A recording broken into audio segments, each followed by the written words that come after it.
Hello everyone and welcome to today's News Tonight, the weeknight news show where we're joined by special guests and our lovely patrons to discuss the day's gaming news. I'm your host, Derek Bittner, and I'm joined today by my good friends and GVG co-founders, Ash Paulson and Steve Bowling. No guest today because really this is kind of this is going to be more of a chill TNT because I think we've each had a bit of a, we all feel kind of worn down today for various reasons. Nothing bad, outright terrible, except for maybe Steve, who's had a hell of a weekend that he's telling about us. The weekend. Yeah, that was crazy. He was telling us before the whole thing began. But, yeah, it's just one of those things where it's just like, we just want to take it easy. And none of the news is too crazy. And the other thing is that so we'll still be covering that. It's just going to be much more casual. No stuff coming up. And, it's all symbolized by Garfield here, who Amy has wanted me to have this thing on TNT for a while now. Nice. She's super proud of her Garfield phone, but oh man, that's doesn't work. The phone? Yeah, that's the phone. Oh, that's awesome. Oh man, I remember reading a story several years back where there's this beach somewhere in the world where old Garfield phones just continue to wash up. At random. That's so weird. Because a boat full of them sank and they're slowly leaking out of the hull of this ship. And so you could just walk along the beach and find a Garfield phone. There's nothing really all that funny about it, but I think it's just, there's something hilarious, even though it's not really on its face that funny, and I think that just speaks to the kind of Monday it's been. It's just that weird thing. It's just it's a Monday, for sure. I like how people have taken the Garfield comics and just sort of remixed them in order to make them funnier, like the Garfield without Garfield was the original one, and now they have ones where every comic setup ends with him getting thrown out the window or something like that. It's genuinely hilarious. So yeah, I don't know, but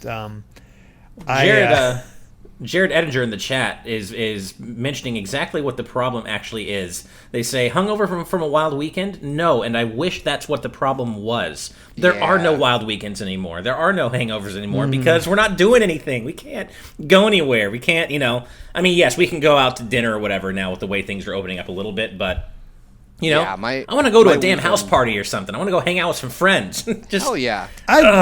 Every day is the same these days. It's just driving me crazy. I don't know if this speaks to how I've changed over the course of this pandemic or not, but legit the thing I want to do most is get together with both of you guys in the same room and just do one of these. Hell yes. I want to do one of these with all of us in the same room. God, I would love that so much. Bring Brandon for good measure too. He can man the absolutely. the board.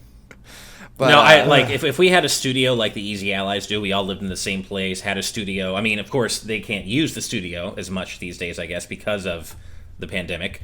But I wish we could all record in the same physical space together. I wish that was a possibility, but it's not. Because I'm sorry, Ash. I am not moving again anytime soon. This I wouldn't expect you to. In its own. No, moving's the worst. I wouldn't expect you to at all, and we'll just have to wait until the first show we can do as a team, which I can't wait for. The first convention we can do as a proper team. Mm-hmm. I'm so excited. Real quick, though, before we get too into this, because we do have our sponsor, and of course, Mondays are sponsored by The Game Orb, and this episode of TNT is brought to you by The Game Orb, who is a fledgling channel focused mostly on Nintendo content. It's currently running Let's Plays of Splatoon 2, Super Mario 35, and 2 new starting playthroughs, Super Mario 3D All-Stars, and Super Smash Bros. Ultimate, plus plenty more. So you can subscribe to the Game Orb at the link in the description, and we've got them to, I believe, around 167 subs right now, so let's push to 200 and continue to show them the GV Gang's support. But also, they do want us to promote their friend's YouTube channel called Galactic Reaper, who will also have a link in the description below. So that's very kind. They can use their sponsorship of us to help promote their friend as well. So that's very kind. So let's send them both of them some more support and show them that we're chill dudes, I guess. I don't know. That we have the best community. I am going to post a link to Galactic Reaper's YouTube channel in the chat and pin it so you guys can go check it out and subscribe and all that good stuff. Please show Galactic Reaper all the support you've shown the Game Orb. We really appreciate both of you. Thank you so much.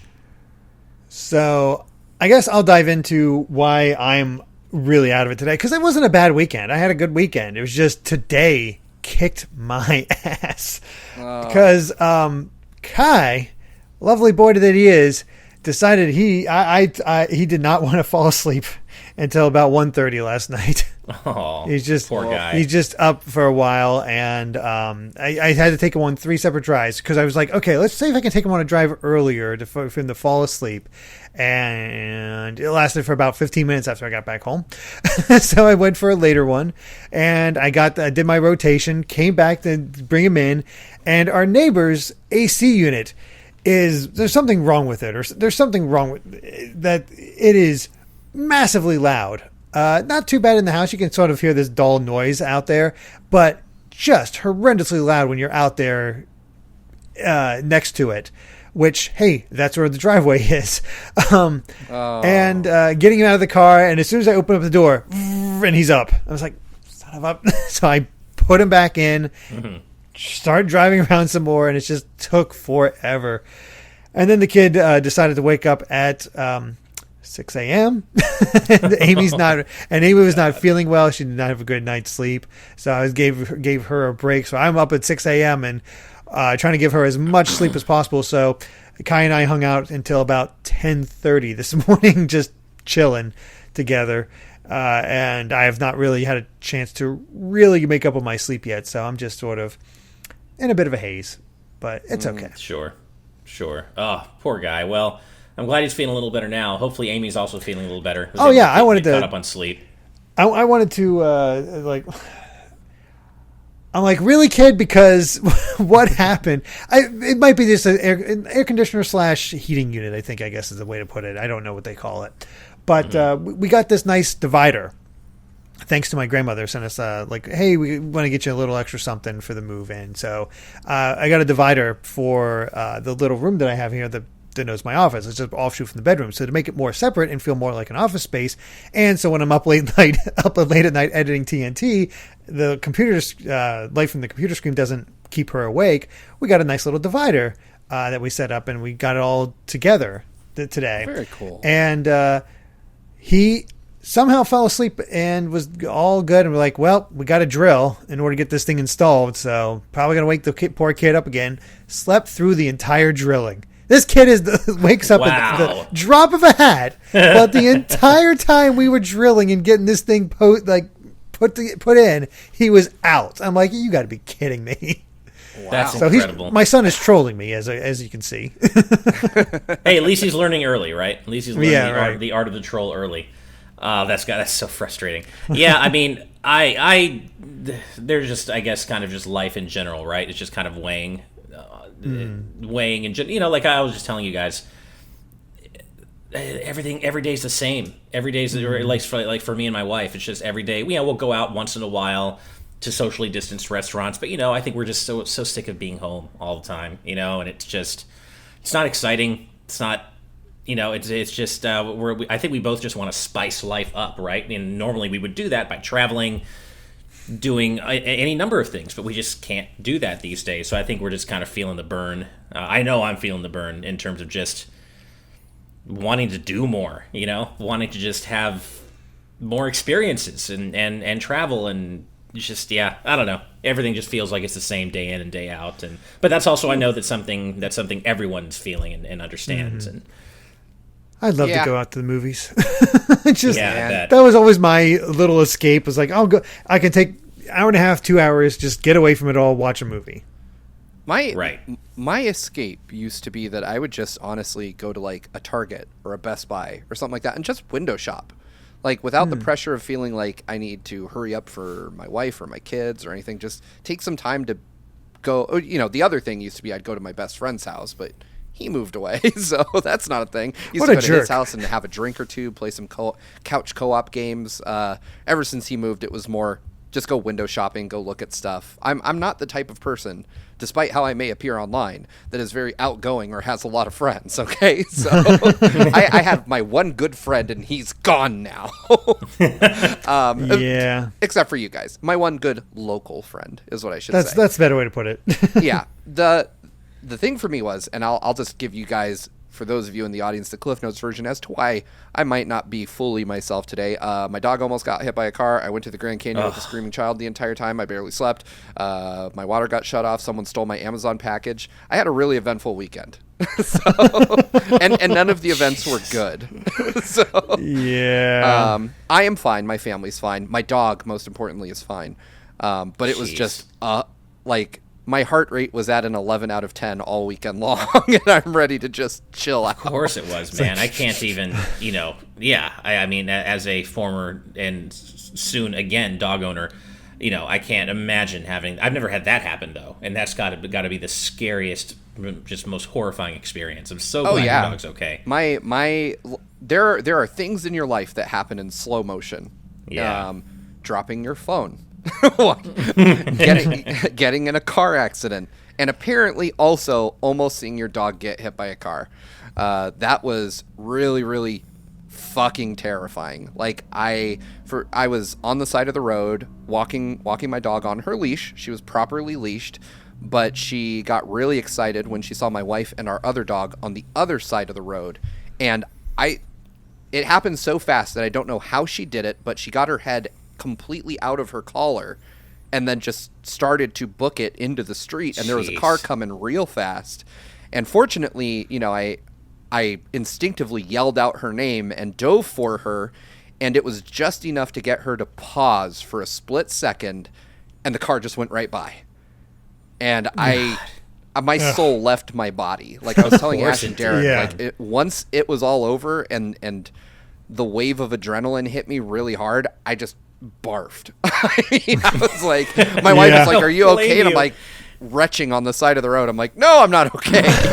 Yeah, of course you're not. Oh man. Well, I mean, I did not have a case like that was as harrowing. But I remember in the before times, Amy and I were walking in a local park with her dog, and just taking it easy. And her dog gets loose, and it just likes to run. It's a pain because it's one of those. It's like, oh, you're close to me. I'm going to run away now. Like, it does not like to come to you. Yeah. And the crazy thing that she tells me is this dog was the top of her class in training school. Really? Yeah. I don't quite understand that one. That's funny. But either way, something similar happened to Steve, where she just was able to, like the way I was holding it or something like that, she was somehow able to get loose from her leash. And I'm like, oh, I don't feel like chasing her all over this park. So it happened to rain the night before, and that's important because as I went for her, my foot slipped in some nearby mud, and down I went into mud. Like just entire right side of my body covered in mud. And the funny thing is, that's actually what caused her to come a little bit closer to me. And we were able to get her relatively quickly, but then I was punished even further because another dog owner came up and decided to spend the next half hour, 45 minutes breaking down the way to train your dog. Oh God! And just couldn't get away, and like he had one of those things where like he was like at this clicking thing and all this other stuff, and I'm like, I'm just looking at this like it's like trying to just and trying to get towards the exit to go to the car because I'm covered in mud and I want to go home and change. Yeah. I want to go home and change. I'm not in a good mood, but I'm like, all right. And the guy keeps going, but I'm looking at his dog as he's saying all this, like how he's so well behaved and does what he does. He knows he's mastering. Like, this is the most miserable looking freaking dog I've ever seen in my life. He's just like he's not happy. He's just like, yep, I'm here. My life's just endless work. Yeah, right? It just. I can't enjoy anything. It's just, yep, listen to the click. Okay, sure. Right. Yeah, that's not fun for anyone involved. I remember I tried the first ever dog I had. We tried to train her, took her to a training class, and it was mostly kind of it was an epic fail essentially. This dog, I loved her to death, and I always will, but she was the laziest Yorkie I've ever known, and like I couldn't even get her to jump through hop over a little hoop to get a treat. She would just, every time, she'd duck and swerve underneath it to the side so she wouldn't have to do any work whatsoever. And it never stuck. She was house trained, but we couldn't really get her to do anything more than that. And she was just like, I really don't care. I'm going to put as little effort as possible into anything you try to make me do. And I was like, you know what? And this was years and years and years ago when I was still living at home. I was a kid. So as an adult, you know what? I respect it. I respect right. where she was coming from. You respect it more. I get it. I get where she was coming from, and I totally understand. In its own way, that's its own kind of hustle. You know? Yeah, exactly. Yeah, it really is. Utterly committed to laziness. Yeah, exactly. Break Room, Brandon, Voice of God, Break Room Arcade in the chat mentioned their own slow-mo moment that they had in middle school. They had a carton of milk thrown at them in a middle school food fight. That was a slow-mo moment. I never encountered a food fight in school. You know what? I don't think I did either. Yeah. I did have a food fight thing. Not a food-related thing, but you go ahead, Steve. I was going to say the most disappointing thing in the world is when you somehow have one of those moments of extremely heightened awareness and you still can't do anything to fix what's happening. I remember I was very, very broke, and I had bought my first MacBook, which big purchase. Like a MacBook Pro is like $2,000. They're very expensive. And I dropped it. I dropped it from like shoulder height. I was holding it and I dropped it and I watched it like fall, and I was like, just stick your foot out and it'll be fine. And my body just didn't do it, and I just watched it impact the cement right like 2 centimeters away from my shoes. I was like, I'm really disappointed in myself right now. My brand new MacBook has a dent because I can't move my feet. That is the worst. That's heartbreaking.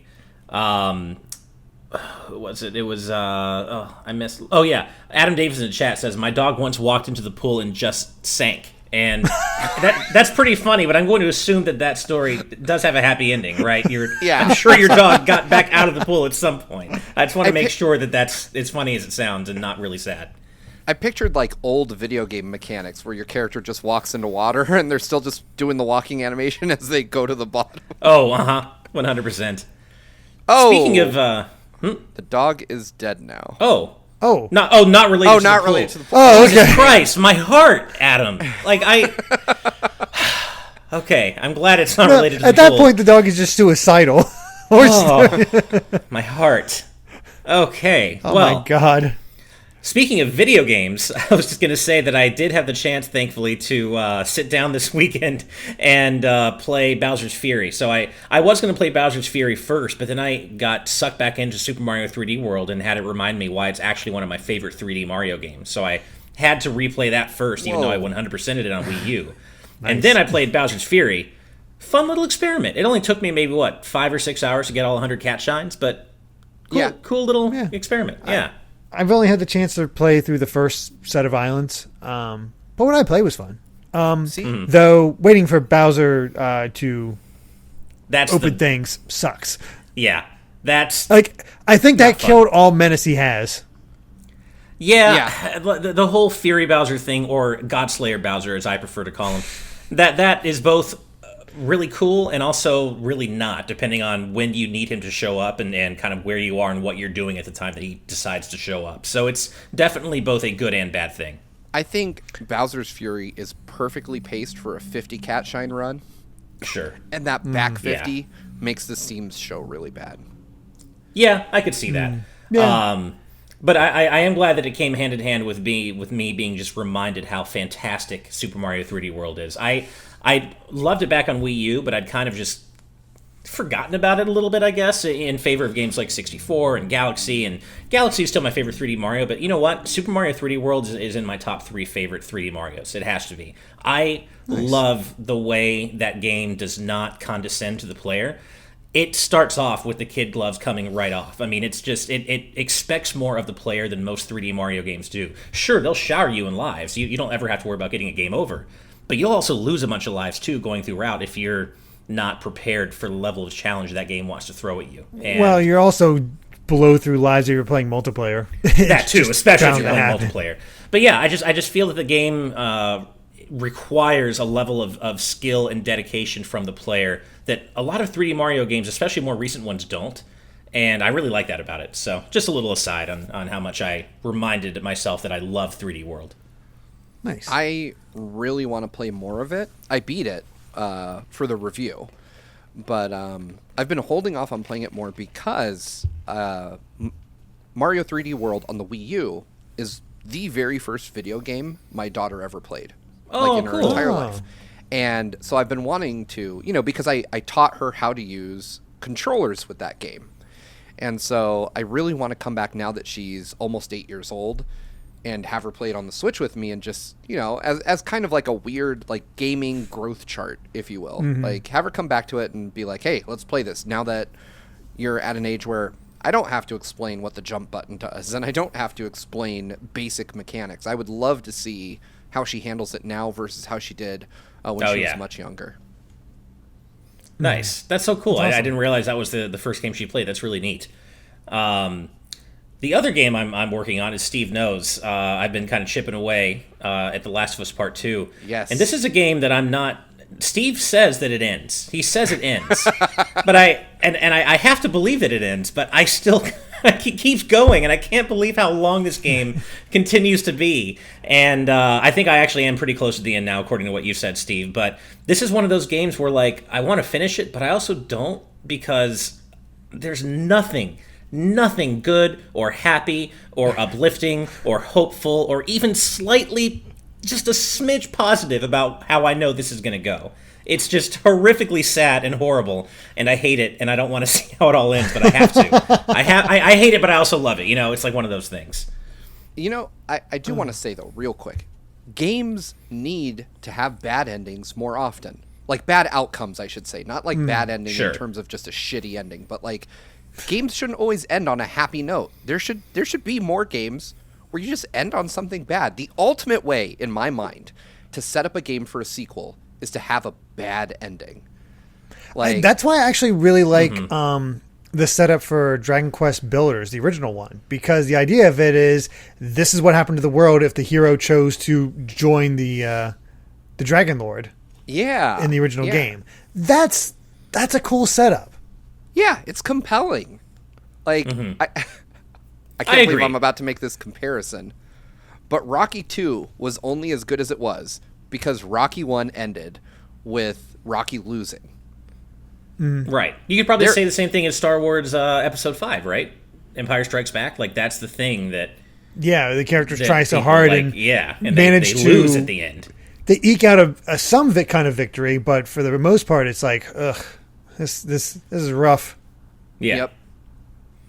I love it. I just wish more games would shy away from this idea that you need to make the player feel good at the end of the game. Yeah, I agree. Amy's kind of the antithesis of that because she'll be outright depressed if it doesn't have a happy ending because she just feels everything so much. So I'm curious. See, I'm kind of like that. It's tough. Yeah. What's her take on Age of Calamity's ending then? I think she enjoyed it. I think she enjoyed it. I'm not sure how much she played it too much, but I'm not sure how much she saw me play. But I think she's okay with it. I think she liked that idea. Interesting. A more recent example, and I'm not going into spoilers, but she wasn't the biggest fan of WandaVision's ending. Oh no! Oh, man. I loved it. I loved it in the sense that it hurt. I mean, it was great to watch, but I feel, of course, horrible for Wanda. But yeah, you know what's interesting? My wife Ashley also hated the ending. Like, she ugly cried for like a half hour after it was. Oh man, I definitely cried. I had to I felt so bad for her because she started out with this show being so happy with all of the homages in the beginning. She's like, "Oh, this is so cool!" And the more it became Marvel, like the more I could see her kind of checking out as time was going on. Yeah. As those pastiches went away, they're non-existent in the final episode. So I felt bad for her, and we needed something happy. So we were on Disney Plus, and we watched the Brandy version of Cinderella. Oh, nice! Which very cool. Yeah. Which I remember watching that as a kid, and she was enjoying it because it is cheesy as hell, but the one Whitney Houston song when she's the fairy godmother has been stuck in my head ever since. Exactly, Brian Calabro. Impossible. That song has been stuck in my head ever since we watched that on Friday, and I can't get it out. Did Amy approach WandaVision as a Marvel MCU fan, or did she approach it as someone who just wanted to watch this sitcom and this looks really cute? Yeah, she's watched a few things here and there, but she's not a. Oof, yeah, because if you're not going into it from the standpoint of wanting to see what happens in the MCU and see where these characters go, WandaVision gets heavy, and so I could see why maybe that wasn't her thing. And that's the thing is... Oh, go ahead, Derek. She has found herself kind of interested in Doctor Strange, though. Just because we liked watching all the theory videos, and everybody always mentions, how Wanda's back for Multiverse of Madness.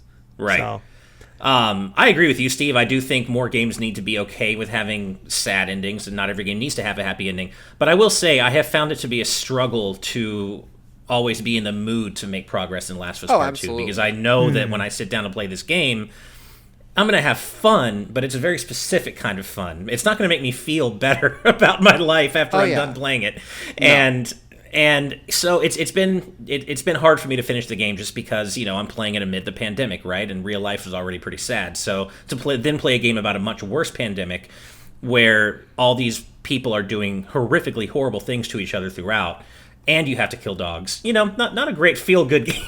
Good game. No, not really. And as I think about it, it's funny. I think about it now that I've had a weird experience with Last of Us because I played The Last of Us Remastered. I actually had to give up on my first playthrough of The Last of Us Remastered years ago because I happened to be playing it while this is when I was still working at Udon full-time, and I happened to be copy editing a manga version of Les Mis.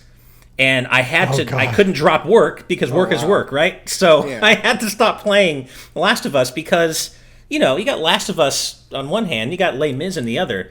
It's a lot of sad. There's a lot of sad. So I had to restart Last of Us Remastered later on once I'd finished my Les Mis project. Ash was briefly a member of the Depression Olympics. Right? Yeah. Vedran Hotik just beat Persona 5 Strikers, and that is a happy game. Although that is kind of bad it's torturous in another way because of the pandemic going on. Because the whole thing is they're going around Japan for a lot of these things, and most of the time, and you'll feel this, Ash. They talk about how good the food is constantly. They'll talk about, we're here, we got to eat this thing, and we're here, we got to eat this. It's like, I want it, I want to try it, and the whole camping aspect, the whole going around the country, it's so homey. It feels like a nice road trip, and it's like, dang it, I want to be able to do this. This sucks. Nice, but the game is lovely. I really did enjoy it, and the review's up, so you got my thoughts there. But otherwise, I did take a bit of time since if anybody was wondering what happened to the Road to Endwalker series, basically when I went to edit it, which was about 5 hours of video to go through, the first hour and a half got corrupted. And it was just not cooperating with me, and I basically, after spending 3 or 4 hours working on this, it's like I still have to actually watch all this stuff and get it edited. And I was like, okay, I can't. I'm going to lose interest in this game if I do it in this method. So I basically I'm only going to be streaming or showing off 14 when big things happen, like massive raids or maybe some more important story stuff, like maybe towards once I'm at the final few things of the Realm Reborn main story, because it's from what I've seen with Amy, because she's way ahead of me, it gets pretty epic from what I can tell just listening. It's like, holy crap. So that's probably a good point to stream, but otherwise I'm making pretty decent progress through the game. It is still lovely. I'm looking forward to you guys checking it out because I feel like you'll really dig it. There's some great remixes in there. Nice. And I just unlocked the other night the gold saucer. There's a gold saucer in this game. Oh, what? Oh, yeah, cool. Yeah. Oh, it is. I gotta see that. Oh, it's cool. basically, there is so much to do in the gold saucer. There's instances where you can earn extra stuff, whether it's a shooting mini game that you can do. There's a platforming mini game that you do, which is an odd thing in an MMO. There are little mini games that you can do that are cheap to play, but they're callbacks to how the gathering mechanics worked in the original 1.0 release of Final Fantasy 14, and my God, they are awful. Oh, wow. Like, that's funny. If you think about it in a way, like outside of a game of chance for just fun, it's like, oh God, if I had to actually do this, because it's like, oh, you have to chop in order to chop down this bit and get your materials, but it's constantly going up and down, and you got to stop it at a certain point, and like, nope, not there, try another place, not there, try another place. You only get like 6 hits, so it's like, oh, this sucks. God. Right. It was not a good mechanic. Other stuff that you can do, they have a game where it's kind of reminded me of Fall Guys, because you're in this center arena, and Typhon is rotating around, and you got to try to figure out where he's going to stop and be out of his way, because he'll blow players off, and you got to last. If you can last more rounds out of the 5, you get more of a reward. Okay. So nice. It's fun how they work that in. And as far as the main ones, they have lottery drawings, Triple Triad from Final Fantasy VIII's in the game, which, oh God. What? Triple Triad, that brings me back. Triple Triad's in the game. It has, I think there's 512 cards to collect in the game, which is ridiculous. Let me tell you what I will not be doing as part of what I fear will already be a huge time sink in Final Fantasy 14 when I do start it in May. But yeah, I don't have time to collect over 500 cards. And I do have to ask, you mentioned Typhon. Ultros has to be there too, right? Oh, you mentioned Typhon. Oh, there we go. Yeah. Oh, did I? Yeah, you kind of cut out a little bit, but it'll be there. What were you saying? So you mentioned Typhon. Ultros has to be there too, right? Yes. During the shooting game, he showed up for me. Nice. Nice. Just hanging out in the background. So Ultros was there. And as Brandon in the chat is mentioning, there is Chocobo racing. I can't do it yet, but there is Chocobo racing. So there's that whole aspect. And another thing that I'm probably never going to touch, there's Mahjong. And I just took a quick glance at the rules. I'm like, nope. I have never understood Mahjong. I am not touching Mahjong. Just no. Yeah. Is there a snowboarding game? Unfortunately not. There's no snowboarding minigame. But there's a lot of like cool 0 out of 10. It's a good way to get mounts, minions, special other things. It's fun. It's easy to lose a lot of time in there, and I'm still trying to get through. I was so disappointed because I reached level 30, finished up all of my Lancer quests, which to me it was like, oh cool, I can now become an official Dragoon. I'm ready for it. And like I finished it, and I'm like, oh, why is it not happening? Why is there no mission? So I looked it up, and I'm not far enough in the main story quest. I'm like a dozen story quests behind from unlocking the ability to actually become a Dragoon. I'm like, son of a gun. So, well, you'll get there, and I'll get there. I will eventually get there. But I am looking forward to playing it starting in May. I don't know what to expect. All I know to expect is a lot of Final Fantasy fan service and great music, and my first ever MMO really that I'm like really going to spend serious time playing. I think so. I'm excited. Yeah. It's really cool. The more I play it, I think to myself every so often, Ash would like this. Sorry, Wolf X Blake says they added the regalia from 15, and it's a 4-person mount, and let me tell you, it's the coolest thing in the game. Yeah. That's awesome, and that's so cool. And of course, it'll turn into its flying form when you get flying mounts. That's so cool. I love that. What? Wataniac asks, hate to kill the flow of things, but did we start the news yet? No, we haven't, actually. This is kind of a more freewheeling, casual show. Just kind of, we open it up to all of our patrons, not just the live audience, just kind of shooting the shit. But we are going to discuss some news topics here pretty soon. We just have a more casual show today. Yeah. So, real quick, though, I want to circle back just for a sec. Just because Derek was talking about road trips and food, and I saw that Brandon, our friend, mentioned that he edited our other good friend Roger Base's Japan trip for him, and that it was just, man, that is just touching back on the pandemic real quick. I mean, I've gotten huge during the pandemic, but I am utterly terrified of what'll happen when I'm finally allowed to travel again, because one of my favorite things to do when the world was normal in the before times was to travel and purposely seek out whatever like the hot spots were to eat at wherever I went, because it's just a fun thing like to see, like, you know, where's the place that the local people wherever I'm at like to hang out, what is the legendary restaurant, you know, around these parts. And I'm still going to do that, but I'm easily like 60 pounds heavier than I was. And I am terrified that I'm going to be like, I've got to make up for lost time now. I need to eat everything. And I've gained so much more capacity for food. Oh, I guarantee you I will be doing that. I mean, I certainly have gained a little bit of weight during the pandemic as well. And I do need to get that off. But when we're able to travel again, my wife and I all bets are off. Literally, all bets are off. My wife and I in the before times already liked to eat our way through Japan. Like we would just eat our way through the country of Japan because the food there is just so incredible.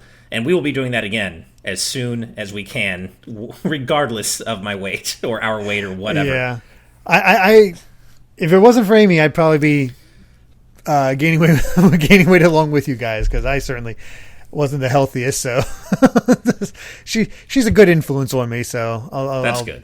Thank God. Yeah. I will say, like, whenever we get to do this, the other thing I want to do, and this goes back to GVG, is I want to meet the guests that we've had on this show. Mm-hmm. Like through TNT, I've met so many awesome people. Roger being one of them. You know, Scott, all the folks that we've had on this show that have been so incredible. Like, I'd love to actually meet them. And she says he's awesome. I would. He's such a great guy. Yeah. Yeah. He's a lot of fun to hang out with in person too. For us to all be able to get together again and hang out and do stuff like that.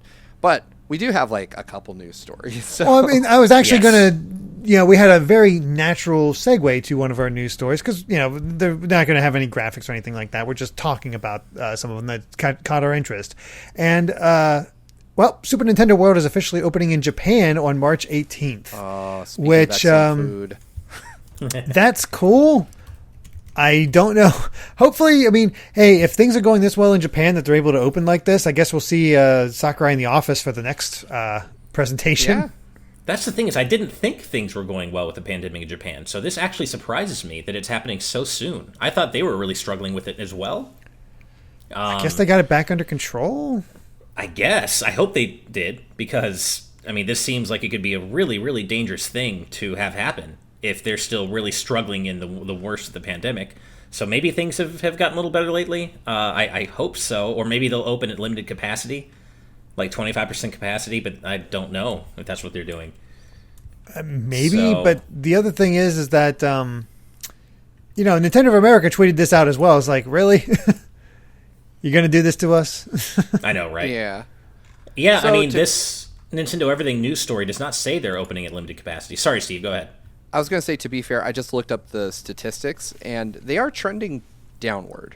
Okay. But they're not by any stretch out of the woods. It shows that as of the 7th of this month, there were 1,722 new cases, and the 7-day average was 1,038 new cases a day. So not terrible numbers, but I mean, and I think you want our that numbers number to are be starting as close to to zero as possible.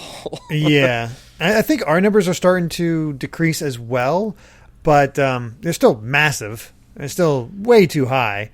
And the other thing, what?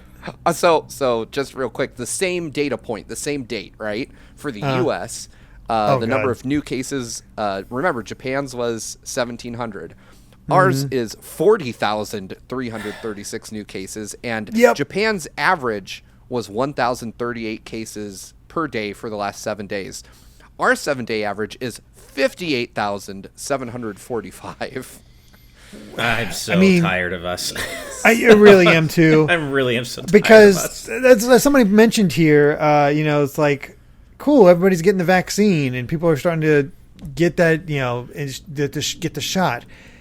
How much you want to bet there's a lot of idiots out there? It's like, oh yeah, I got the shot. Didn't actually get the shot because they don't want to wear a mask. Oh yeah. Well, I'm hoping. I was talking about this with my wife last night. I'm hoping that by the third or fourth quarter of the year that we start getting shows opening up again, like PAX, like things like hope. that. But I hope that as a condition of attendance, you are A, required to wear a mask, and B, required to present proof of vaccination. Yes. Because you do get proof that you've been vaccinated. So when you apply, they should say, hey, you also need to send in your vaccination card to prove that you have received the COVID-19 vaccine. I would be okay with attending a show if the requirements were that strict. But that is me too. Almost certainly the only condition under which I would gladly attend. No, I agree. And it's such a difficult ethical consideration too, though, and not so much where shows are concerned, but like travel, for example, like, to get to PAX, we would need to travel to Seattle, and I would also prefer to travel knowing that in order to fly, you have to present proof of vaccination and temperature check, whatever. But I also know that when it comes to traveling, there's an ethical concern there where should people be grounded if they, for whatever reason, religious reasons, whatever, don't want to get the vaccine. And I get that, but at the same time, I also get not putting people at risk, especially people who can't make that choice if they want to be put at risk. So I feel much better needing proof of vaccination to fly, to get into events like this, concerts, raves, conventions. Yeah, I hear you, Steve. Yeah, for me, it's interesting because the same type of person that would complain about being required to wear a mask or being required to show proof of vaccination for something is usually the same type of person who, when things are going their way, will talk about, the marketplace voting and businesses having rights to make decisions on their own. So, hey, take a teaspoon of your own medicine for once, and if you get told you can't board a plane because you don't want to wear a mask or you don't want to get vaccinated, well, man, I guess you're going to have to. I'm reminded of a Futurama quote. This is the worst kind of discrimination, the kind against me. Yeah. Oh, that's well said.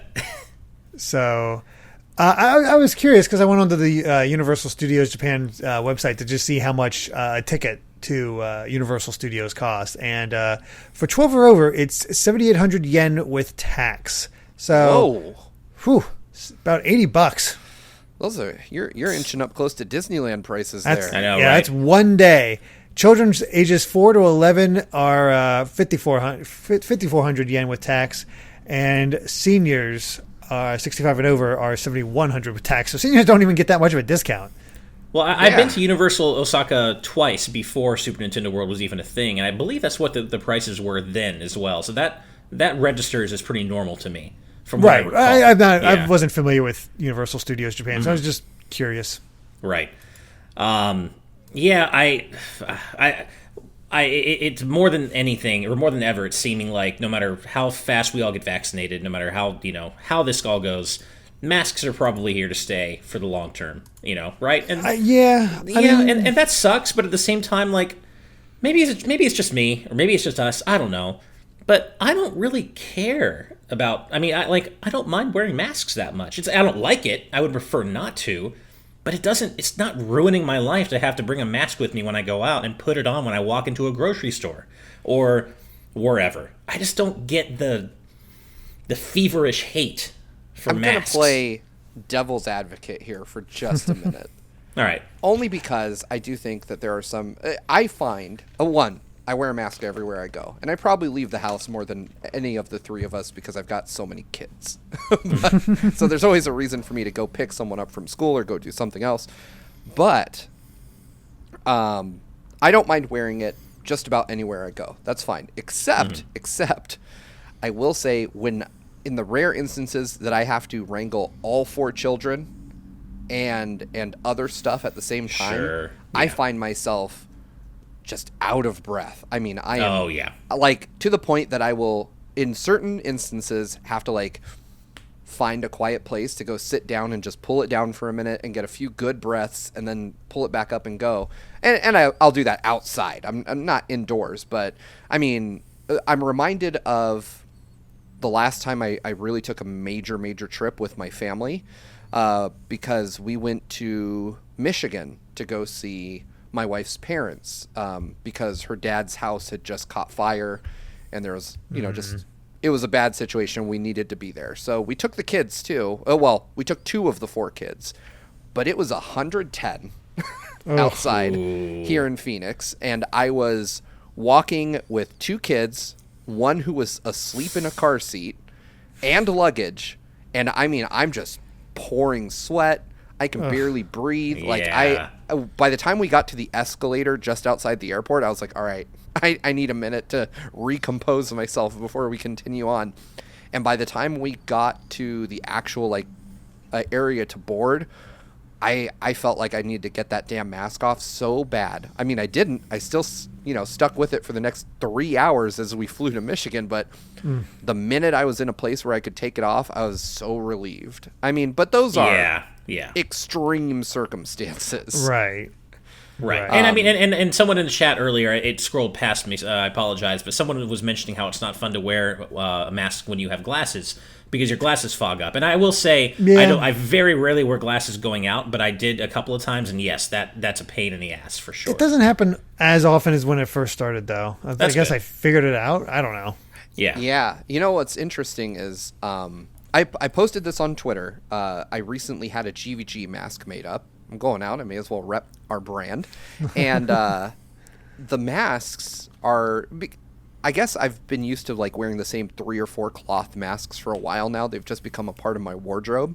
But this is my first brand new one in a while because I recycle the same ones. I just wash them and wear them again.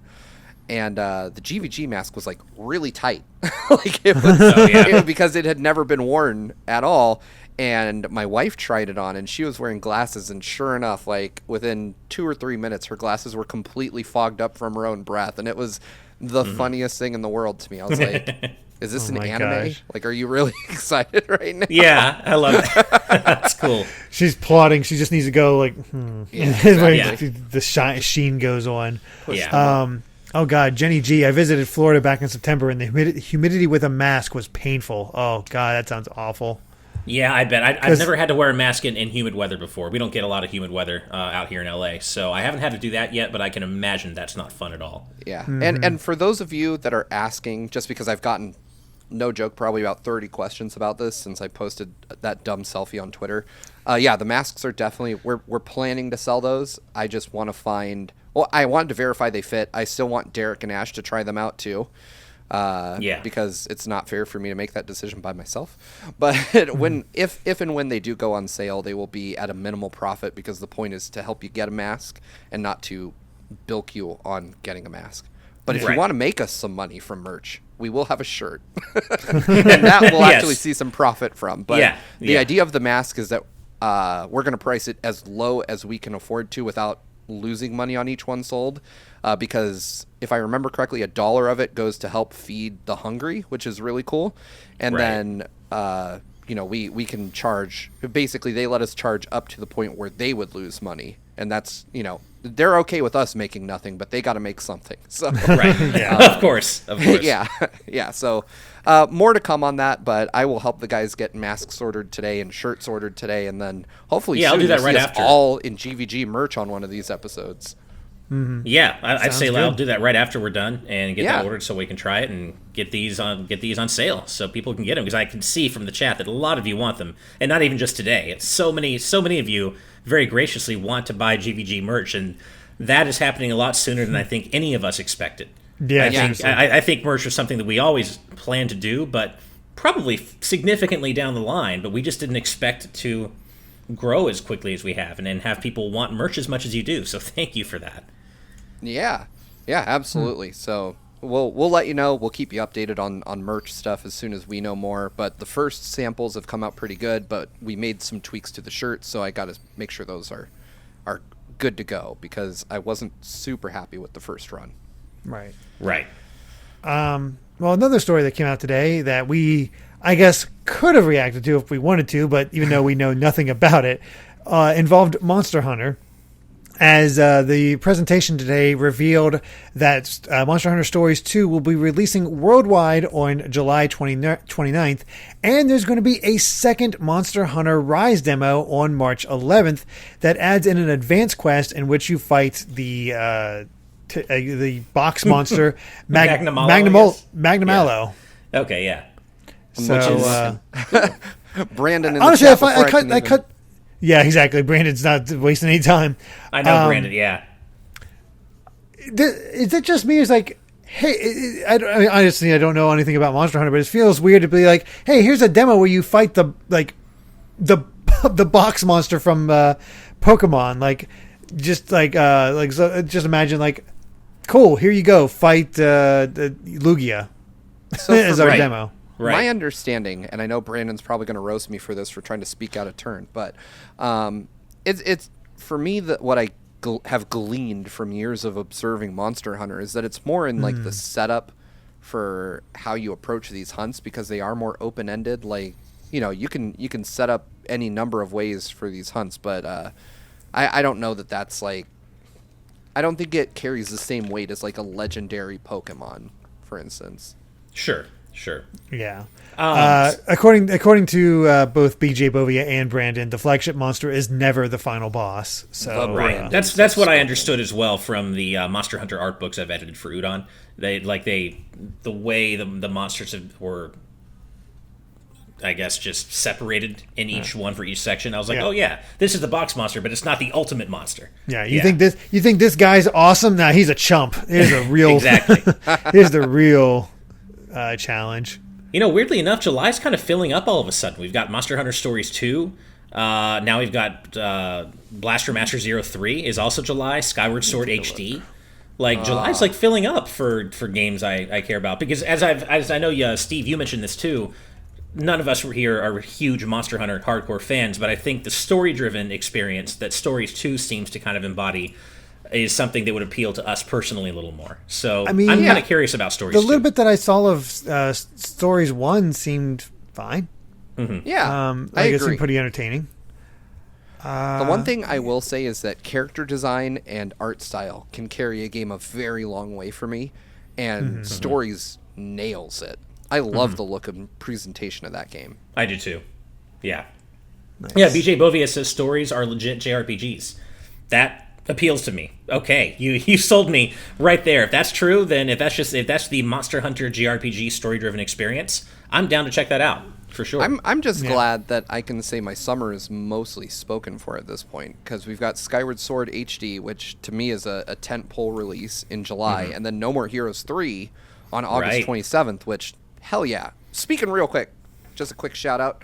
Our friends at Nintendo Force sent me over this, which is nice. their latest issue of the magazine, which NVIDIA blurs this out way more than it should, but this is their No More Heroes 3 cover story. It is excellent, and I recommend you check it out. There's also an interview with Suda51 in the magazine, which is also really great. Nice. Right. Yeah, there's not too much I'm seeing in March. It seems like a pretty chill month, which is pretty cool. Other than on the 26th is apparently when everything comes out, because that's when Balan Wonderworld, It Takes Two, Monster Hunter and Monster Hunter Rise come out. So everybody just waited for the end of March in order to release a lot of things. Although of those, It Takes Two seems interesting. Be fun to play with Amy. Balan Wonderworld, well, yeah. I love that I don't know what to expect from that. Yeah, I can't wait for Ash's review of that game. I'm looking. Oh, have we decided I'm reviewing it? I thought Derek was, but I'm down. I don't know. One of the two of us, I figured. One of you guys. All right, if we get it early. Interest. But April is even more exciting, because that's when Oddworld fans get Oddworld, Soulstorm, Saga Frontier Remastered just comes out, and new Wonder Boy, Asha and Monster World. Oh right, I gotta play that. And then of course, towards the end of April is when we get Nier Replicant and new Pokemon Snap, and the same day as new Pokemon Snap, Returnal. So it's like, damn. And man, that's perfect. April, there's three of us. There's 3 big games. Yeah. I guess I'd love to take Nier Replicant, but I have a feeling it's pretty much Pokemon Snap for me.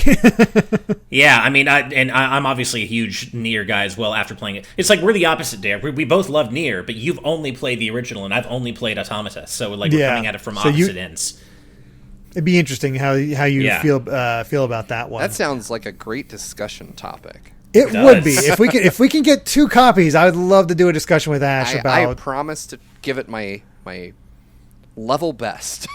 Resident Evil 8 that's also is No, it's May 7th, so very quickly. And then on the 14th is when the Famicom Detective Club games and Mass Effect Legendary Edition comes out. So basically, once March hits, there's a ton of games coming out. What happened to this June, year not being full? I know, right? Yeah. And then June is already Ratchet and Clank and now FF7 Remake Intergrade. Oh, yeah. This is ridiculous because Remake Intergrade comes out one day before Ratchet and Clank Rift Apart. Why? Woo-wee. Also, Derek, Ratchet and Clank Rift Apart comes out the same... Oh, screw you, Ash.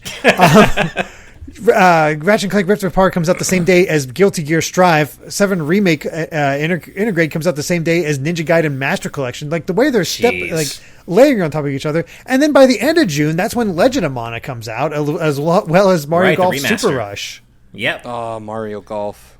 We have so much to play.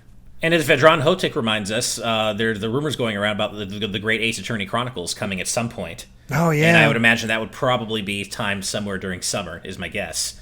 What did happen to there not being that much coming out in the next few months? Now there's everything coming out. I know. By the way, I love that No More Heroes 3 comes out on the 27th because Kina comes out on the 24th. So right, that's one competitor down at least. I know. Yep, sorry, I would burn every other review copy to the ground to play No More Heroes 3. I don't blame you. It is my number one most anticipated game this year. You know, I think if we, I know some people asked if we could do, since Derek and I have been joking about, like settling it in Smash or some other game to decide who gets to review Kina, if we can get 2 copies from them, I think we'd be down for a co-review. I would be down for that. It's just a matter of whether we get 2 copies or not. Publishing Kina. Is it SIE? I don't actually know who's publishing Kina. Let me see if I can find out. Hold on. I mean, I'm looking that the up homies at Sony are usually quite kind. But developed and published by Ember Lab. Yeah. Who the hell is Ember Lab? The developer, the guys who did that whole thing. Well, I'm looking them up. Oh, they up partner with Sony Interactive Entertainment, so it's a console exclusive deal. Right. So it'll either be Ember Lab or Sony handling the codes. Yeah, I would imagine. Yeah. I would imagine in this case it would probably be Sony. That'd be my guess. That's my guess. Yeah. It's kind of been showcased there quite a bit, and yeah, I'm not sure. God, that game is gorgeous. Just looking it up, really I'm like, is. I I'm want to so play this excited. now. Like, I'm with you guys. Oh, hey, I got an email address. I can deal with this. Okay, cool. I'll talk to Ember Lab tonight. We have a lot of time. Nice. Yeah. I have a few indie contacts, but Ember Labs is not one of them. Yeah, I think they just got formed for Kina because they did that whole Majora's Mask fan film first. Oh, right. They did do that. Mm-hmm. Forgot about that. Man, the year's looking pretty good. Just need time to play them all. That's I still the tricky can't part. get over the fact that the deluxe edition of Kina for PS5 is $50. Like, right? What the hell? That's awesome. Yeah. I mean, it's probably gonna be. I'm gonna guess that's gonna be a 6 to 10 hour game. I agree. It's probably gonna be relatively short. But hey, if it's fun, it's fun. Yeah. I got over my whole thing as a teenager where it's like, oh, it's only 6 hours. I'm not gonna buy it. No, if anything, that's a blessing these days when something's a little shorter. Oh, Jenny G says apparently Kina isn't getting a physical copy. Really? I mean, that makes sense. Yeah, honestly. for self-published for the most part. Yeah. With budget titles like this, you see them go digital more and more. I'm just curious about. I agree with you, Derek. I think that this is probably a shorter than average game, and that's why they're charging, because it's definitely not like they skimped on the visual presentation. The game is one of the best looking games I've ever seen. So it speaks to the fact that it probably is like a 6-7 hour kind of game, something meant to be just played through once and enjoyed and not really picked back up again. Yeah. I imagine that if it really takes off, we might see limited run or special reserve or someone do a limited physical print, but that's the way these things tend to go these days. Plus, it costs so much less to publish if you're only doing digital. Right, exactly. Right. Well, actually, speaking of interesting things coming out, hopefully soon, we got a trailer for a gameplay trailer for Fantasian, which is the new title from Mistwalker that unfortunately is coming to Apple Arcade first. And Hopefully it gets ported to other things.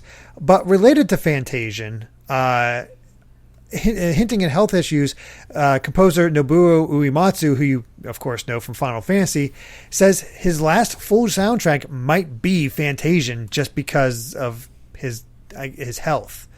So that's so sad to hear. Yeah, apparently, I didn't realize this, but apparently Uematsu has been suffering from some sort of undefined health issues for a while. And so ever since September 2018, it looks like.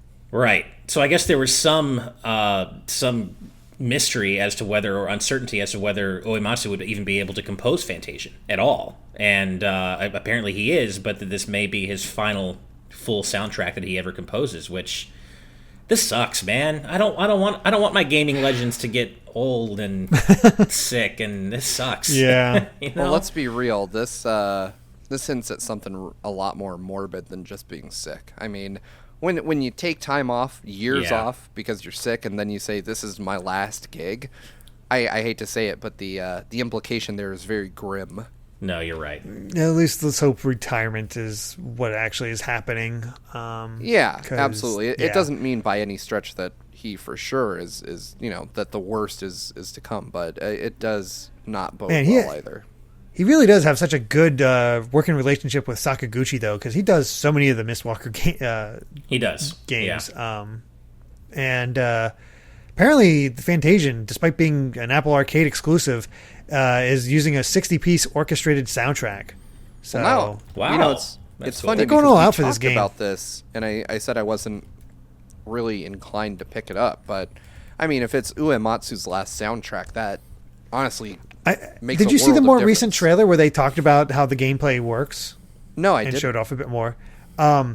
It honestly looks really impressive what they've pulled off here. It does, actually. And the effects on it. And the gameplay systems are pretty interesting as well, because you can, apparently, I forget, it's been a while since I watched a trailer, but there's an option in the game that allows you to stock random battles that you go through. So you basically turn them off, you're not encountering them, and then you can choose to go into a different mode where you take on those battles that you just sort of shirked off for now, but it's one massive battle. Oh, dude, that sounds badass. That's kind of cool, actually. Yeah, and the way you have their spells work, they have like arcs to them and whatnot. So it kind of behooves you to do that because you can hit more of them at a time. So it's not like you're outnumbered or anything like that. It's just dealing with more of them at one time. It's very unique, and God, this needs to be on something other than Apple Arcade. I know. Or just mobile. I mean, it's the same issue with Ever Crisis, right? It's like, I want to play this game so much, but on anything but mobile. I mean, I'll play it on mobile. I will. And I'll play Fantasian on mobile, too, because this is something I would like to experience for myself. But, God, I wish I could play it on a console. I do. Yeah. But I love it when RPGs go out of their way to kind of switch up random encounters in new and unique ways. Not just letting you turn them on or off or skip them, but like this idea. That's a really cool idea, letting you stock battles and then fight one large battle instead. Same thing with like Bravely Second. That game had a system where you could string together encounters and basically like get experience multipliers by getting certain bonuses in battles and stringing encounters together, allowing you to grind super quickly.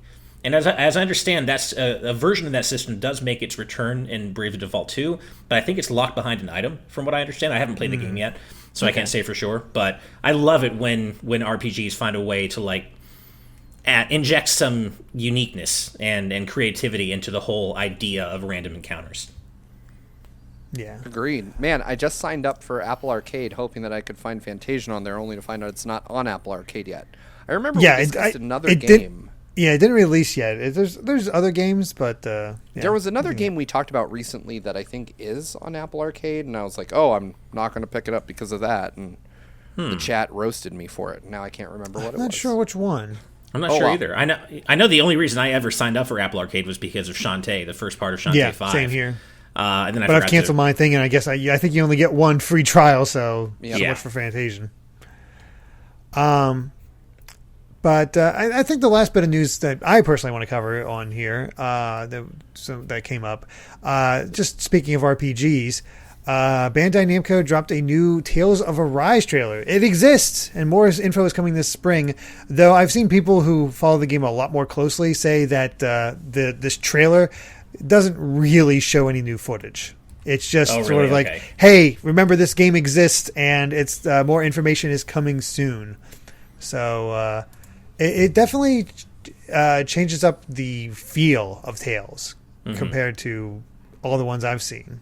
It sure seems to. And there seems to be... I don't follow Tales super closely. Like, I've played Symphonia and Vesperia. I liked them, but I'm not like a hardcore Tales fan. But just from a distance, there seems to be more hype surrounding Tales of Arise. Like, more anticipation and more hype surrounding Tales of Arise than there has been for any new Tales game in quite a while, I feel. I agree with that. I can't say why that is for sure, but yeah, it looks beautiful. I'm watching the trailer right now. Even if it isn't new footage, it looks great. Like, wow.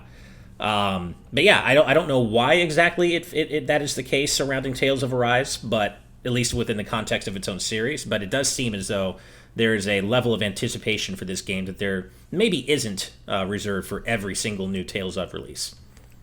It might be because it feels like it's been a while since the last Tales game. Because I feel like this is a series of RPGs that comes out pretty regularly. At least it felt that way from the outside. I don't know what it was like for actual fans. Let me take a look here real quick. Okay, well, it's actually been since 2016 since there's been a new Tales game. But wow. Before that, it was like 2015, 2012, 2011. So they typically have 1 to 2 year breaks. 5 years is a pretty long wait. Yeah, right. Huh. So, yeah. One other thing I would like to mention here, just because I know both Steve and I have played this game, and this is weird, man. So, remember Marvel's Avengers? That cool Destiny stuffed game? Oh, yeah. So, this is weird. So, people have already been complaining that there's a lot of grinding in Avengers, right? And there is. But even based on a little of it that I played, it felt like there was. But Crystal Dynamics has now said there's an update coming to Avengers on March 18th that adds even more grinding by increasing the level of the number of experience points you need to level up past level 25. So anything past 25, it's going to take you even longer to hit those new levels than it already does. And Crystal Dynamics has gone so far as to warn players, if you want your level ups, get them in now. Like, grind now, because it's about to get harder. Why? People are already complaining. Why? Final Fantasy XIV had a much longer, more quests. They trimmed quests after how many years? I think like in 2018 or 2019, just because we don't need all these extra ones. They're just mindless, like go here, do this, go nothing that really advanced the story. So they trimmed it to make it quicker for you to get to the really good content. But I guess Marvel Avengers doesn't really have good content to get to, so they're like, we're just going to make this last longer for you. Right. Yeah, this is the dumbest shit. It's so dumb. I don't get it. This comes from they have to be hurting for whatever their content update pipeline is for this game has to be broken. Because the only reason I can think that you would do this is, okay, we just don't have the time or ability right now to introduce more quests or new characters. So we have to find a way to extend people's playtime. And someone was like, why don't you just give less experience? And everyone's like, why would you do that? And they're like, I already hit the button. It's fine. We're doing it. It sucks, man. Because, I mean, imagine what could have been with the Avengers. This could have been the ultimate power fantasy, right? Like if they had made the Avengers game that everybody wanted without Destiny grinding loot box shit in it. I mean, because as Steve and I have said, the core gameplay, like the main campaign, enjoyable. Straight up. It's when everything else gets shoved into it that it starts to lose its luster, and not just lose its luster, but get really, really grindy and just not fun. It's just a shame because they had this incredible license and they were so close, but then they just, for whatever the reason, the powers that be demanded that it be a loot box style grind fest like in Destiny, and I just don't understand why when you have the Avengers of all licenses. Yeah. I mean, very few games start out with characters people give a shit about. Right. And they had that, and they're like, hey, how can we ruin it? I want to point out real quick, because there is another depressing piece of news that would be atypical for me not to be happy about. Angel Martinez in the chat mentioned that Bandai also announced Kakarot DLC, along with Gogeta for FighterZ, which I think was Super Saiyajin 4 Gogeta, and more DLC for Xenoverse 2, and I'm not happy, which is weird because y'all know how much I fucking love Dragon Ball. But right. Why are you not happy? The game is called Dragon Ball Z Kakarot, and I feel like that is really something that Bandai Namco lost sight of because it's the Trunks story. Like, it's future Trunks fighting the androids. Bitch, what the fuck? I didn't buy Dragon Ball Trunks. Also, everybody loves future Trunks. I get that future Trunks is cool, and if the game were a general Dragon Ball Z game, I'd be down. But this is Goku's game. Like, this is just supposed to be Goku. And there's still a bunch of shit they haven't told. Like, the last DLC put us at the fight with Golden Frieza. Goku just got Super Saiyan Blue. I mean, you've got the Tournament of Power. You've got... Yeah, well, there you go. There's right there. If you want future Trunks, why don't you adapt Goku Black? Yeah, I was going to say you got Goku Black. You could get future Trunks that way. You've got the Tournament of Power. You could get Ultra Instinct. You could give almost everybody but Trunks a little bit of shine in the Tournament of Power. And then you've got the Moro arc, which is still which just wrapped up in the manga, which would be dope to see in some kind of video game form. I just don't know why they decided to mine one of the earliest stories of Dragon Ball Z when they were working chronologically forward. It just doesn't make any sense. And it also gotta go for that fan favorite, I guess. Like, why do we introduce a new character now? I don't know. It's fucking dumb. That said, I did see Super Saiyan 4 Gogeta in the gameplay of him. I think if you get his max special in the game, he gets an instant kill. They showed it off on the stream. I saw it on Twitter. It's an instant kill. They showed him unleashing this. Like, he did a taunt that raised it up and unleashed it on a party that had completely full health. Every character wiped them all out. Instant win. That's awesome. That's so ridiculous. Gogeta's ridiculous. Yeah. So I feel like that's probably going to piss off some people who are concerned about balance. I've mostly seen people really happy. Okay, fair enough. To be fair, it probably requires an absurd amount of time to charge, like more than any. True. Yeah, that seems to be the case. If I had to guess, right. So now I think I first noticed it where it's a debate like, okay, who's better, Ultra Instinct Goku or Super Saiyan 4 Gogeta? Man, that gets into this whole GT versus super canonical lore shit that I don't think the internet is ready for. But I'm just going to say the Super Saiyan 4 gets smoked. That's just how it is. Oh, fighting words. All right, hold up. We can do some math. All right. So if you pull out your Dragon Ball YouTuber math real quick, the multiplier for Ozaru is 10 times. You get 10 times stronger when you become an Ozaru. Super Saiyan gives you 50 times. So technically, by the time you're a golden Ozaru, which is just an Ozaru transformed into Super Saiyan, you should be about 500 times more powerful than you were. Then Super Saiyan 4 comes in. I don't know that there's an official calculation for that to Google. SSJ4 power increase. Let's see. The Kanzenshu says it's anywhere between 50 and 400 times more powerful. I don't know, but I'm just saying, if you're going 1, 2, 3, then there's God above that, and apparently you can hurt opponents in God form that can one-shot you when you're Super Saiyan 3, and then Blue is above that.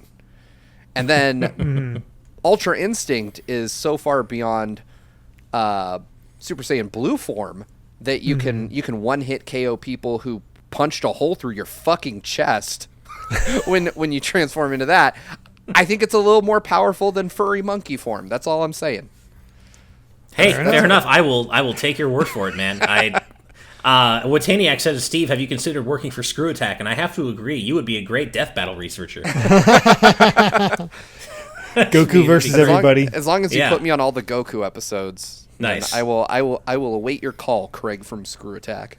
Yeah. I have to imagine you were pretty upset about the Goku versus Superman episode. Yeah. That sucked. Oh, that did suck. I agree.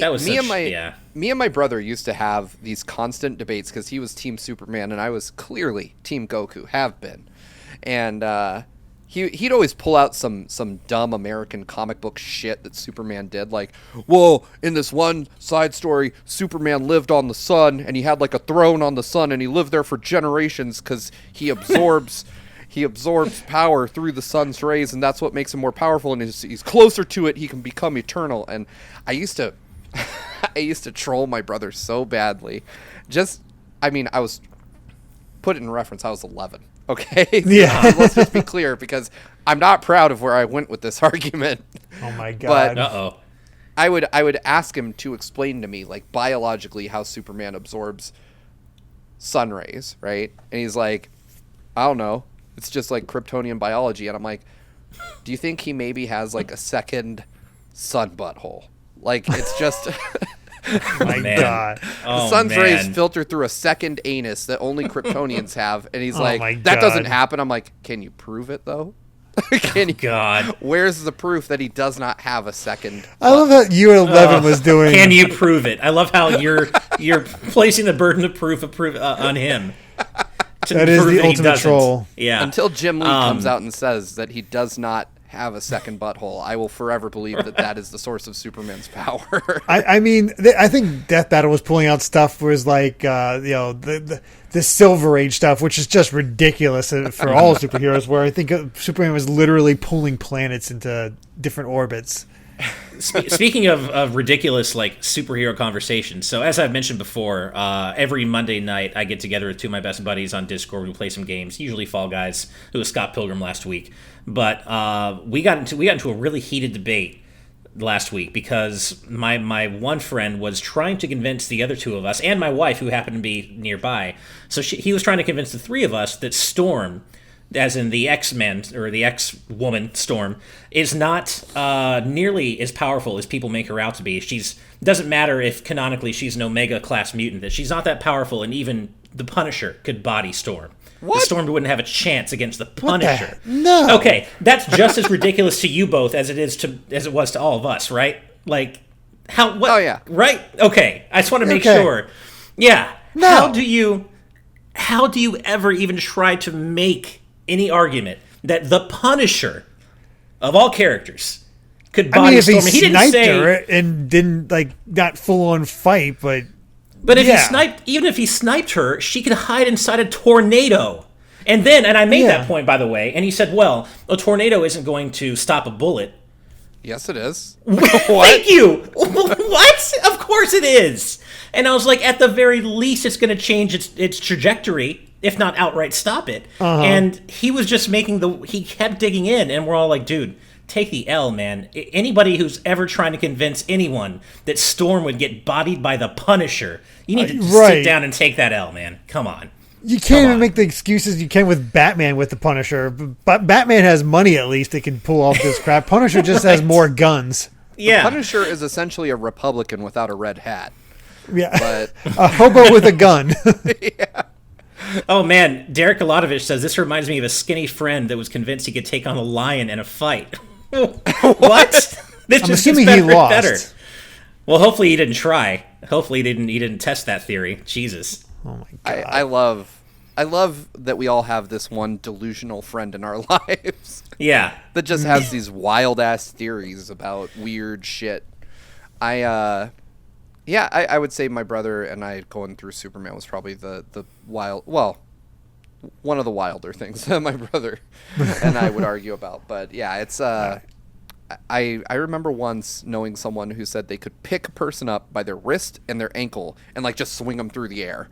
And I was like, is this person you're proposing you're going to do that to like a baby? And they're like, no, man, I could pick up a full-grown man and do that. No, you can't. You absolutely can't. You would be the strongest human being on Earth if you could pick up someone from dead weight and spin them like you're in Tekken. I was like, that's not going to happen.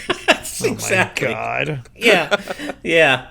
I love those incredibly nerdy conversations because even though they are that nerdy, when there is just such a one-sided argument, it's like, yeah, I realize how nerdy this all sounds coming out of my mouth, but you are so wrong that I have to tell you. Your wrongness compels me to talk more. Yeah. I'm not going to leave until you admit you're stupid. Exactly. He did eventually admit that he was wrong. He's like, okay, I guess you all have presented me with enough evidence that the Punisher could not beat Storm. And I'm like, we shouldn't have needed to present you with any evidence. You should know this. That just reminds me of Danganronpa, where Hero, like, you start off the one thing where it's like, all right, how do we know this character isn't dead, isn't the victim? Meanwhile, the character he's saying might be dead is standing there alive in the courtroom. And you have to prove to him that he's actually, they're dead. They're alive. It's like, oh my God. Yeah. Anyway. I just like to remind people that, whenever we start talking about Marvel power levels and stuff, hey, MVC Infinite Story Mode may have been crappy and not very good, but it did establish that X is canonically the only character who's powerful enough to handle all 6 Infinity Stones, other than Thanos and Iron Man. Just wanted to put that out there. Yeah. All right. With that, I think we've covered all the major headlines from today's news, as well as plenty of other off-topic things that we just wanted to talk about. A lot of those. But before we sign off, we have to give a special thanks to all of our patrons, whether you're at the $1 tier or the highest tier. You all mean the world to us. But of course, extra special thank you to those at the producer tier for helping to make this show happen. In addition, a massive, massive thank you to our patrons at the executive producer tier and above. And those fine folks include Jared Edinger, Brandon Bovia, Rob Arman X, Dan and Twistle, Z Patty, Hyrule Hermit, Sky Blue Flames, Adam O'Sullivan, Richard Herrera, Michael Phone, Floating Mew, Aiko Carroll, Christopher, The D-Pad, Vesmio, Waffle King, Nick Waterman, Kitty Kong Facts, Angel Martinez, Vedron Hotik, Macalau, John, Joshua Hunter, Evernight Studio, Benny Yao, Shadow the Cat, Alicia, Asran127, Ken Roulette 09, Jake Pelka, Geller, Shiny Turkey, Joseph Rutkin, Titus Malvolio, Charlie Bird, Lucky Wonderfish, Top Dog 23100, Young Ben Kenobi, Charles Zaz, Douglas Comics, Andrew Medeiros, RMM, Brady Power, Phantom 23, Scott Barber, Patrick Harrison, Becca, Fizzy Wighoid, Rocks the Cat, Loyal Dingo, Flaming Highwayman, Sean Garrett, The Legend of Groose, Eddie B, Kai Ed, Kit Fisto, West Egg, Master Links, Sean Davis, Deaneth, Jackson Jordan, Michael McCall, Matthew Wong, Ashish Joshi, Goron Amber, Straight Lace, Booby, Wolf X Blake and Moon Macarons, Kane, Captain Finlandia, 60 Minutes and 60 Seconds, The Game Orb, Dano the Artist, Synchro Lord, Brainchild, Rosa Bowling, hi Mom, Darkumi 87, The Flying Tacos, Scuff 196, Skull Kid Tiger, AJB Cool, Chip Damage Mike, Jason Uloa, and our new executive producers, Jaden Buck, who upgraded to it, and Phantom Project, who is brand new. Thank you all so much. Holy crap. Thank you so much. Yeah. Hell yes. Thank you very much. And Wataniac, yes, I've gotten the DDR question. I live on the 5th floor. I can't play any DDR, unfortunately, so yeah. And remember that you too can become a patron over at patreon.com/gvgaming, where you can watch today's news tonight live for as little as $5 a month. Thank you all so much for watching, and if you like this video, be sure to subscribe to Good Vibes Gaming for more good times like these. Until next time, good night, good vibes. Bye, everybody. Bye everyone.